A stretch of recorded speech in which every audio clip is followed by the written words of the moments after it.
함께 나눌 말씀 보시겠습니다. 에스겔서 말씀입니다. 에스겔 13장의 말씀입니다. 구약성경 1166쪽에 있습니다. 구약성경 에스겔 13장의 말씀 한 절씩 우리 교독하겠습니다. 제가 먼저 1절의 말씀을 읽겠습니다. 여호와의 말씀이 내게 임하여 가라사대 인자야, 너는 이스라엘에 예언하는 선지자를 쳐서 예언하되 자기 마음에서 나는 대로 예언하는 자에게 말하기를 너희는 여호와의 말씀을 들으라. 주 여호와의 말씀에 본 것이 없어 자기 심령을 따라 예언하는 우매한 선지자에게 화가 있을진저 이스라엘아, 너의 선지자들은 황무지에 있는 여우 같으니라. 너희 선지자들이 성 무너진 곳에 올라 가지도 아니하였으며 이스라엘 족속을 위하여 여호와의 날에 전쟁을 방비하게 하려고 성벽을 수축하지도 아니하였느니라. 여호와께서 말씀하셨다고 하는 자들이 허탄한 것과 거짓된 점괘를 보며 사람으로 그 말이 굳게 이루기를 바라게 하거니와 여호와가 보낸 자가 아니라. 너희가 말하기는 여호와의 말씀이라 하여도 내가 말한 것이 아닌즉 어찌 허탄한 묵시를 보며 거짓된 점괘를 말한 것이 아니냐. 그러므로 나 주 여호와가 또 말하노라. 너희가 허탄한 것을 말하며 거짓된 것을 보았은즉 내가 너희를 치리라. 나 주 여호와의 말이니라. 그 선지자들이 허탄한 묵시를 보며 거짓 것을 점쳤으니 내 손이 그들을 쳐서 내 백성의 공회에 들어오지 못하게 하며 이스라엘 족속의 호적에도 기록되지 못하게 하며 이스라엘 땅에도 들어가지 못하게 하리니 너희가 나를 여호와인 줄 알리라. 이렇게 칠 것은 그들이 내 백성을 유혹하여 평강이 없으나 평강이 있다 함이라. 목이 담을 쌓을 때에 그들이 회치를 하는도다. 그러므로 너는 회칠하는 자에게 이르기를 그것이 무너지리라. 폭우가 내리며 큰 우박덩이가 떨어지며 폭풍이 열파하리니 그 담이 무너진즉 목이 너희에게 말하기를 그것에 칠한 회가 어디 있느냐 하지 아니하겠느냐. 그러므로 나 주 여호와가 말하노라. 내가 분노하여 폭풍으로 열파하고 내가 진노하여 폭우를 내리고 분노하여 큰 우박덩이로 회멸하리라. 회칠한 담을 내가 이렇게 회파하여 땅에 넘어뜨리고 그 기초를 드러낼 것이라. 담이 무너진즉 너희가 그 가운데서 망하리니 나를 여호와인 줄 알리라. 이와 같이 내가 내 노를 담과 회칠한 자에게 다 이르고 또 너희에게 말하기를 담도 없어지고 칠한 자들도 없어졌다 하리니 이들은 예루살렘에 대하여 예언하여 평강이 없으나 평강의 묵시를 본다 하는 이스라엘의 선지자들이니라. 나 주 여호와의 말이니라 하셨다 하라. 너 인자야 너의 백성 중 자기 마음에서 나는 대로 예언하는 부녀들을 대면하여 쳐서 예언하여 이르기를 주 여호와의 말씀에 사람의 영혼을 사냥하고자 하여 방석을 모든 팔뚝에 꿰어매고 수건을 키가 큰 자나 작은 자의 머리를 위하여 만드는 부녀들에게 화 있을진저 너희가 어찌하여 내 백성의 영혼을 사냥하면서 자기를 위하여 영혼을 살리려 하느냐. 너희가 두 엉큼 보리와 두 조각 떡을 위하여 나를 내 백성 가운데서 욕되게 하여 거짓말을 곧이 듣는 내 백성에게 너희가 거짓말을 지어서 죽지 아니할 영혼을 죽이고 살지 못할 영혼을 살리는도다. 그러므로 나 주 여호와가 말하노라. 너희가 새를 사냥하듯 영혼들을 사냥하는 그 방석을 내가 너희 팔에서 떼어버리고 너희가 새처럼 사냥한 그 영혼들을 놓으며 또 너희 수건을 찢고 내 백성을 너희 손에서 건지고 다시는 너희 손에 사냥물이 되지 않게 하리니 너희가 나를 여호와인 줄 알리라. 내가 슬프게 하지 아니한 의인의 마음을 너희가 거짓말로 근심하게 하며 너희가 또 악인의 손을 굳게 하여 그 악한 길에서 돌이켜 떠나 삶을 얻지 못하게 하였은즉 함께 읽겠습니다. 너희가 다시는 허탄한 묵시를 보지 못하고 전복도 못할지라. 내가 내 백성을 너희 손에서 건져내리니 너희가 나를 여호와인 줄 알리라 하셨다 하라. 아멘. 할렐루야. 네, 성전에서 그리고 삶의 자리에서 예배에 참여하신 여러분 모두에게 주님의 평화가 함께 하시기를 간절히 소망합니다. 에스겔 13장의 말씀은 이 거짓 선지자와 또 거짓 이스를 예언하는 여 선지자들에 향한 그 심판 및 경고의 말씀으로 이루어져 있습니다. 본문에서 에스겔 선지자에게 임한 하나님의 예언은 예언하는 선지자들에게 경고하라라는 이런 명령을 이제 받습니다. 그래서 먼저 거짓 선지자들을 향한 그 심판의 말씀이 나오는데 2절과 3절의 말씀 보시면 우리 2절과 3절의 말씀 한번 같이 한번 읽어볼까요? 2절과 3절 같이 읽겠습니다. 인자야 너는 이스라엘에 예언하는 선지자를 쳐서 예언하되 자기 마음에서 나는 대로 예언하는 자에게 말하기를 너희는 여호와의 말씀을 들으라. 주 여호와의 말씀에 본 것이 없이 자기 심령을 따라 예언하는 우매한 선지자에게 화가 있을진저. 자, 하나님 말씀대로 예언하는 이 에스겔 선지자의 예언은 참된 것이지만 이제 자기 마음대로 예언하는 이스라엘의 선지자들은 이제 거짓 선지자들임을 성경은 이제 기록하고 있습니다. 거짓 선지자들은 본 것도 없이 그 자기 심령에 따라서 예언하는 그런 어리석은 자들이다, 우미한 자들이다라고 성경은 이제 말을 하고 있습니다. 이 어리석은 선지자들은 하나님 뜻과 무관하게 이제 자기 마음대로 자신의 어떤 심령에 따라서 예언을 했는데 하나님은 이러한 거짓 선지자들을 향해서 화가 있을진저라고 선언을 하십니다. 이 화가 있을진저, 화 있을진저 여러분 많이 성경 보시면 표현이 되어 있는데 이 표현은 훗날 예수님께서 바리새인과 서기관 등 당시 종교 지도자들의 그 죄악을 경고하실 때 사용된 표현이기도 합니다. 자신의 생각과 말을 하나님의 말씀으로 선포하는 것은요, 모든 백성을 속이고 잘못된 방향으로 이끄는 큰 죄악이라는 것입니다. 그래서 거짓 선지자들은 어때요? 하나님의 심판을 결코 피할 수가 없게 되는 것입니다. 자, 이들은 이뿐만 아니라 이제 6절의 말씀에 기록된 것처럼 허황된 말을 서슴지 않았음을 우리가 보게 되는데요. 우리 6절의 말씀도 같이 한번 읽어보겠습니다. 6절의 말씀 함께 읽겠습니다.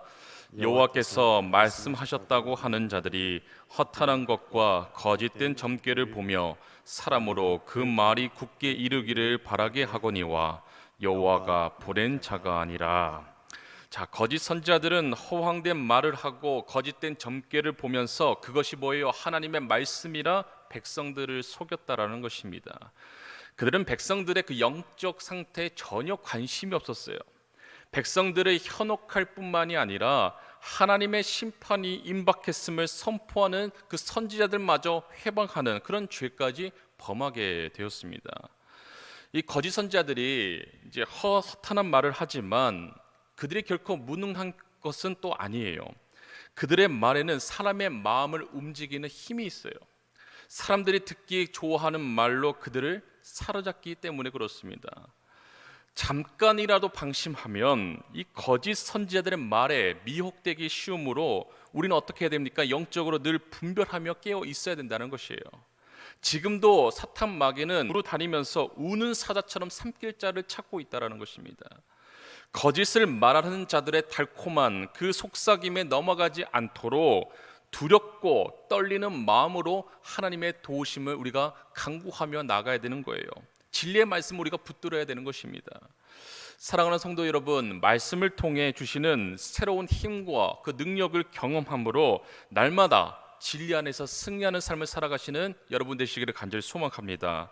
오늘도요, 만연한 그 다양한 이단들을 구별하기 위해서 이단의 어떤 가르침을 공부하고 분석하기보다 우리가 오히려 하나님의 그 진리의 말씀을 더욱더 가까이 하고 묵상하면서 확고한 믿음, 그 신앙을 갖는 것이 더 중요하다라는 것입니다.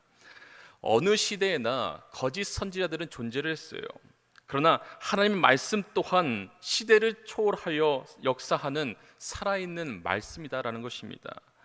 허탄한 그 세상의 소리에 귀 기울이지 않고 말씀을 통해 들려주시는 그 성령의 음성에 민감하도록 하나님의 은혜를 구하며 살아가시기를 간절히 소망합니다. 하나님의 이름을 빌려서 거짓을 자행하는 사람들에게 이제 하나님의 심판이 선포됩니다. 우리 8절부터 12절, 특별히 9절의 말씀을 한번 같이 한번 읽어볼까요? 우리 9절의 말씀 같이 한번 읽어보겠습니다. 그 선지자들이 허탄한 묵시를 보며 거짓 것을 점쳤으니 내 손이 그들을 쳐서 내 백성의 공회에 들어오지 못하게 하며 이스라엘 족속의 호적에도 기록되지 못하게 하며 이스라엘 땅에도 들어가지 못하게 하리니 너희가 나를 여호와인 줄 알리라. 아멘.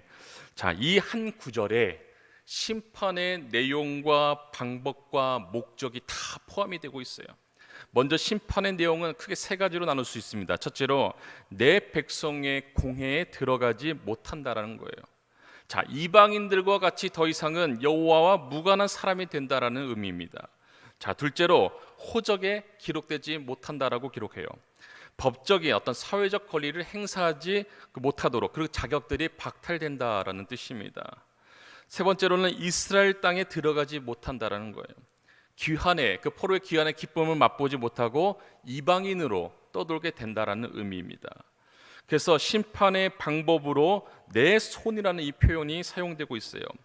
창조주인 하나님의 피조물인 인간이 신체를 빗대어 표현하는 이유는 단 두 가지예요. 첫째로 사람들의 그 이해를 돕기 위함이고, 둘째로 분명한 심판의 의지를 보이기 위함이다라는 것입니다.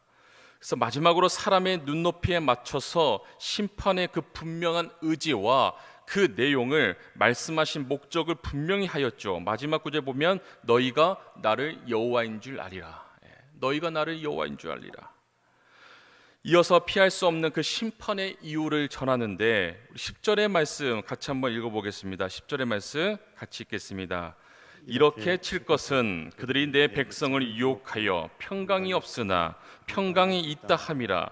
혹이 담을 쌓을 때에 그들이 회치를 하는도다. 자, 참된 선지자는 잘못된 길을 걷는 백성들에게 진리를 선포하여서 다시금 하나님의 뜻과 그 계획, 말씀 앞에 겸손히 회개하며 순종함으로 인도합니다.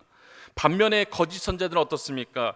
잘못된 길을 걷는 백성들에게 겉으로는 그럴듯해 보이는 말로 바른 길을 걷고 있다라고 그렇게 착각에 빠뜨려서 계속해서 죄악에 머물게 한다라는 것입니다. 평강이 있다, 평강이 있다라고 이렇게 속이면서 갈라진 담벼락에 회치를 했다라고 성경은 기록하지요. 하지만 하나님은 어떻습니까? 그 담이 무너지리라 말씀을 하십니다. 결국 하나님이 폭우와 우박과 폭풍을 통해서 하나님의 심판이 반드시 성취될 것임을 강조하고 있는 말씀의 내용이에요. 자, 이들에 대한 심판의 그 경고를 반복해서 전한 후에 거짓 예언하는 이제 여선지자들을 향한 그 심판의 경고가 이어지게 됩니다. 그 말씀의 내용이 이제 17절부터 23절까지 그 내용이 기록되어 있는데, 자, 앞서 살펴본 거짓 선지자들과 같이 이 거짓을 예언하는 여선지자들도 부적과 수건을 차고 그 인위적인 어떤 방법들을 동원해서 헛된 이상과 점괘를 받다라고 성경을 기록하고 있어요. 그래서 이제 미신적인 방법들로 해서 사람들을 이제 속였고 하나님의 이름을 모욕했다라는 것입니다. 그래서 그들이 예언하는 그 목적이 무엇인가? 19절의 말씀에 나오죠. 약간의 떡과 보리를 얻기 위해서다라고 성경은 기록해요. 그들의 하는 목적이 약간의 그 보리와 떡을 얻기 위해서라고 해요. 자신들의 생계를 유지하고자 하나님의 말씀을 사칭해서 거짓 예언을 퍼뜨렸다는 것입니다. 그 결과가 어떻습니까? 공동체 전체가 무질서와 혼란에 빠지게 되었음을 우리는 보게 되는 것입니다. 구약 성경을 보면요, 점괘나 어떤 거짓 술수로 백성들을 속이는 그런 거짓 선지자들이 많이 있었어요. 그들은 스스로 인간의 어떤 영혼을 풍성하게 하는 그런 사명을 받았다라고 자처를 합니다. 하지만 실상은 하나님의 백성들을 멸망의 길로 인도하기에 모든 어떤 수단과 방법을 가리지 않았다라는 것입니다. 오늘날 많은 이단들이 호신탐탐 기회를 노리며 성도들을 어지럽게 하죠. 이단의 가르침은 뭡니까? 하나님의 자리에 인간이 대신 그 자리에 앉으려고 하는 그 죄에서 비롯이 되는 거예요. 이단들의 이런 어떤 파괴적인 그 영향을 막기 위해서 우리는 어떻게 됩니까? 하나님 말씀을 늘 가까이 해야 된다는 것입니다. 하나님의 뜻을 깨닫게 하기 위해서 하나님이 우리에게 말씀을 주셨어요. 그 말씀을 통해서 우리는 하나님의 원하시는 그 삶의 방향을 우리가 깨닫게 되는 것입니다. 하나님의 기쁘신 뜻을 우리가 분별하며 사는 것이 바로 우리 믿음의 성도의 본분임을 늘 잊지 마시기를 간절히 소망합니다. 종종 어떤 안개 속에 갇힌 것처럼 하나님의 뜻을 알지 못할 때 늘 불안하고 초조할 때가 있어요. 그럼에도 어떠합니까? 기도하고 인내하며 하나님의 응답을 기다려야 된다는 것입니다. 그 시간들을 견디지 못하고 인간적인 방법으로 어떤 사람의 지혜를 구하고 세상적인 어떤 지식을 동원할 때 하나님은 기뻐하지 않으신다는 거예요. 우리의 영혼이 사는 길은 주의 말씀에 그 인도하심에 우리가 민감하게 반응하며 순종하는 기름을 기억하시는 여러분 되시기를 간절히 소망합니다. 하나님은 거짓 예언하는 이들에게 사로잡힌 백성들을 구원하고 또 보호하심을 통해서 그 존재를 증명할 것을 말씀하십니다. 이를 통해서 뭡니까? 심판의 대상은 반드시 심판을 받게 되고요, 그에게 억눌렸던 자들은 구원을 얻게 된다라는 하나님의 그 놀라운 섭리를 우리는 오늘 말씀을 통해서 발견할 수가 있는 것입니다. 그리고 이러한 모습은 훗날 갇힌 자를 또 억눌린 자를 자유케 하시는 예수님의 모습에서도 나타나는 것입니다. 본문 마지막 23절의 말씀을 보시면 구원과 그 구원의 약속과 그 목적을 다시 한번 언급해 주고 있음을 이제 마무리하고 있는데, 우리 23절의 말씀을 같이 한번 읽어보겠습니다. 마지막 23절 같이 읽겠습니다. 너희가 다시는 허탄한 묵시를 보지 못하고 전복도 못할지라 내가 내 백성을 너희 손에서 건져내리니 너희가 나를 여호와인 줄 알리라 하셨다 하라. 아멘. 자, 하나님은 한번 구원하시기로 선택한 백성을 끝까지 포기하지 않으십니다. 사랑과 은혜로 끝까지 붙들어 주세요. 우리는 구원의 확신을 가지고 구원의 기쁨과 감격을 날마다 새롭게 경험하면서 살아가야 됩니다. 구원받은 사람은 마치 이 세상에서 제일 안전하고 튼튼한 큰 배를 타고 있는 것과 같은 거예요. 파도가 칠 때 어떻습니까? 갑판 위에서 넘어지고 뒹구는 일도 있겠지만 결코 바다에는 떨어지지 않는 것과 같다라는 것입니다. 우리는 내일 아침에도 일어났을 때도 여전히 믿음을 갖고 있으리라 어떻게 장담할 수 있겠습니까? 신실하신 하나님이 우리 안에서 계속 역사하시면서 우리를 지키시고 하나님의 일을 끝까지 이루시기 때문이다라고 성경은 대답하고 있습니다. 구원을 향한 과정은요, 어떤 한 번의 어떤 예방 접종으로 끝나는 것이 아니라 평생 지속적인 어떤 치유의 과정이다라는 것입니다. 하나님이 우리를 끝까지 믿음을 갖도록 붙들어 주신다는 이 구원의 확신을 가지고 우리 자신의 부르심과 택하심을 더욱 굳세게 하며 살아가야 되는 것입니다. 사랑하는 성도 여러분, 세상은 불의를 의롭다 하고 거짓을 참이라 하며 악을 선하다라고 말을 해요. 하지만 하나님의 말씀은 영원히 변하지 않는 진리입니다. 세상의 허탄한 그 소리가 우리의 삶을 이끄는 것이 아니라 하나님의 말씀이 우리의 삶을 인도하고 이끌어 가야 되는 거예요. 그럴 때에 이 세상 그 무엇과도 바꿀 수 없는 존귀하고 고귀한 삶을 우리가 살아갈 수가 있는 것입니다. 불의와 타협하지 않고 오직 하나님의 진리를 기뻐하며 영원한 생명의 그 말씀의 가치를 인정하며 신뢰하며 경험하며 주님의 은혜 안에 살아가시는 저와 여러분 모두가 될 수 있기를 주님의 이름으로 간절히 축원드립니다. 함께 기도하겠습니다. 사랑이 많으신 하나님 아버지, 이른 새벽 주님의 말씀을 묵상하게 하시니 참으로 감사를 드립니다. 오늘 하루의 삶 가운데 혹여 거짓을 예언하는 이들을 우리가 분별할 수 있도록 말씀으로 우리를 깨닫게 하여 주옵시고, 분별하는 영을 주시사 이길 수 있는 담대함과 믿음과 용기를 허락하여 주시옵소서. 말씀으로 우리를 부르고 계시는 그 주님의 손을 잡고 정말 겨자씨 하나를 심어주셨음을 우리가 반드시 기억하며 살아가게 하여 주시옵소서. 영원한 생명 그 말씀의 가치를 우리가 경험하며 늘 주님 은혜 안에 살아가는 모든 주의 성도들 다 되게 하여 주시옵소서. 감사드리며 우리 주 예수 그리스도의 이름으로 기도드립니다. 아멘.